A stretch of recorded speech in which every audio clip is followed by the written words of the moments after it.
Ndị be anyị ndewonu. Ọ bụrụ na taa bụ izizi gị nọnyere anyị nnọọ rinne. Taa abịara m ka m gosi unu ka m si wee sụ nri ji ya nke sọgburu onwe ya, nke ị ga-eji ofe onwu na-amasịrị gị wee rie. Ngwa soro m ka m gosi gị ka m si wee sie nri ji ya. Ị na-anya ịfụ na nke a bụ ogbe ji nke anyị ga-eji wee sụ nri ji ya. Asachasịala m ya. Ọ dịkwa na oke mkpa iweta ji fụkwa na o ruru unyi, ịsaa ya. Ihe ọzọ meziwu ibewasị ya. Ibewasịzie ya, ịbachapụta gịnị azụ ya.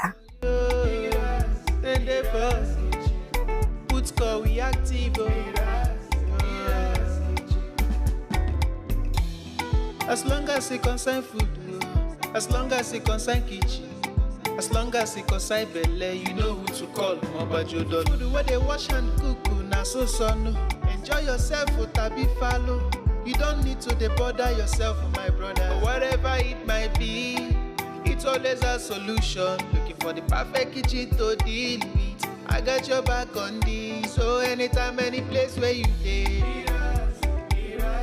MIRA'S kitchen there for you. MIRA'S kitchen there for you. And the boss, put score we active.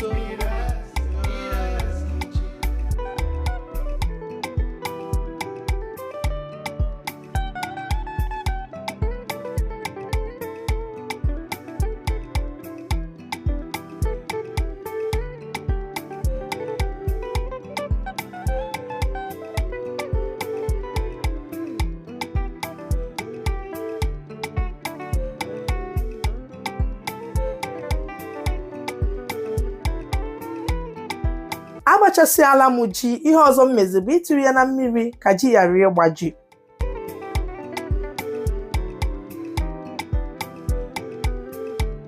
Kịta anyị emesigo wuti ji. Ihe ọzọ ozukwa isi ya esi. Nke a bụ ite anyị ga-eji wee si ji a. Eburu m ụzọ were mmiri gbanye n'ite, mana ịchọkwa iburu ụzọ wee saa ji tupu ị gbanye mmiri. Mgbe m mesiziri asa m ji n'ime ite,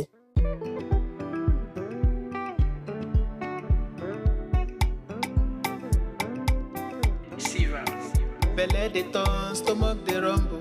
When there's reason in your belly, my dear, you can't withstand. You know fit ginger, you go humble your spirit. But whatever it might be, it's always a solution. Looking for the perfect kitchen to deal with. I got your back on. N'anya fụ na mmiri mgbara ezu agbanyekwa ụmụ mmiri. Mara amarụ na a na-esi nri ji na anaghị eti ya nnu. Imesizie ya ikwuchi ite ka ji agbọọ ọfụma ma yekwa anụ.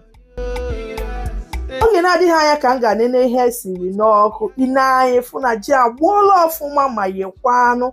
Ịchọkwalụ ka ịma mgbe ji yere, iwere mmadụ ya n'ime ọ gbakwaghara na-egbughị oge. Nke a na-egosi gị na omena gị na oyi na oge rukwana mgbe a ga-asụ ji a, maka ya ahapụ ji a ka ọ jụọ oyi. Ihe anyị eji wee sụ ji a bụ ikwe ka anyị ga-eji wee sụọ ihe eji wee marụ ndị be anyị na-ene anya ife ikwe na odo nke m ga-eji wee sụ ji ya. Ihe ọzọ m meziri ewere m ji wee be ya otu o esi wee kwe m wee mee gịnị wee sụ. N'ime ịsụ ji a, ị ga-akaba ahụ sụọ ji a ka ọ gbarie ọfụma, ka o nwekwana ka m ofu mkpụrụ dị ya n'ime. Ịsụchaa ya, ị na-eri ya, ị na-etu onwe gị odogwu.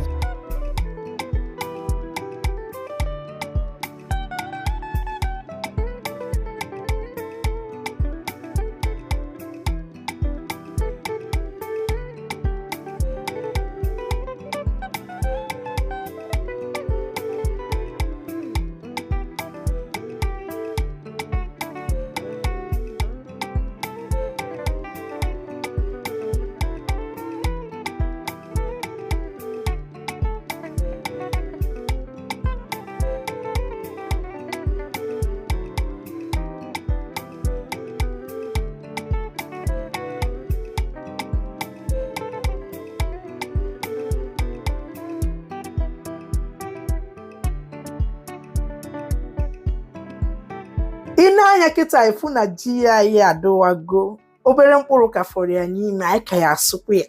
Ihe mmezi bụ achọpụta m na o siri ike. Ewerukwanụ m mmiri from mmiri ji ahụ, tịtụ ya obere ma sụwakwa mana ịsụba ọ bụ na o sighi ike sorokwa gaba nke m siri ike ya kpatachi wee titupu ya mmiri.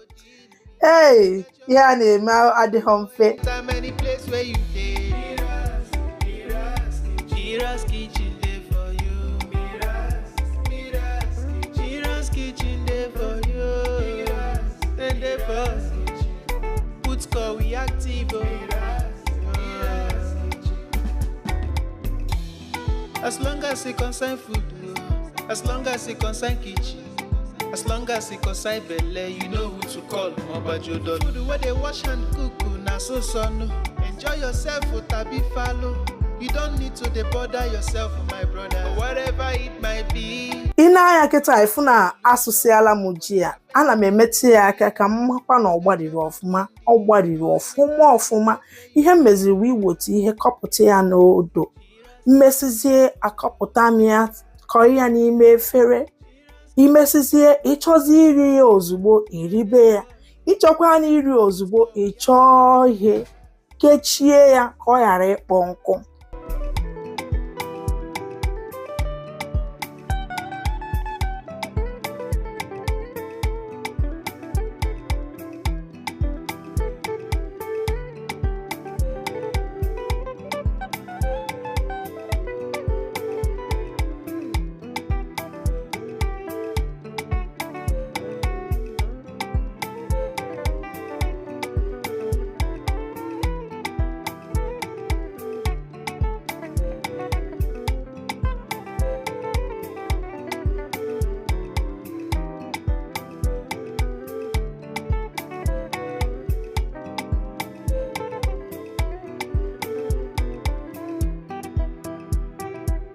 Akọpụtasigokwanụ m ya otu a ka m esi wee sụọ agba nke fọrọ afọ maka na ikwe nke m ji asụ pere mpe. Ịsụsịa ya ị ga-eji ofe ọwụna masịrị gị wee nụ ya. Nke a bụ irisi ya ịtụọ onwe gị odogwu maka ike iji wee sụnye ya irikọvago ha ncha niile. I got your back on this, so anytime, any place where you dey. Mira's kitchen dey for you. Mira's kitchen dey for you. Then dey for put call we active. As long as it concern food, as long as it concern kitchen, as long as it concern belle, you know who to call. Mobajodo. Food where they wash and cook, na so no. Anyị asụsigokwanụ ji ya. Ọ bụrụ na taa bụ izizi gị, biko echefukwana imetụrụ aka na mgbịrịgba ahụ nke siri subscribe ma tụsara anyị ozi a ka ndị nke na-afụbeghị sorokwanụ wee fụ. Ndewo na ụmụnne m ka ọ dị.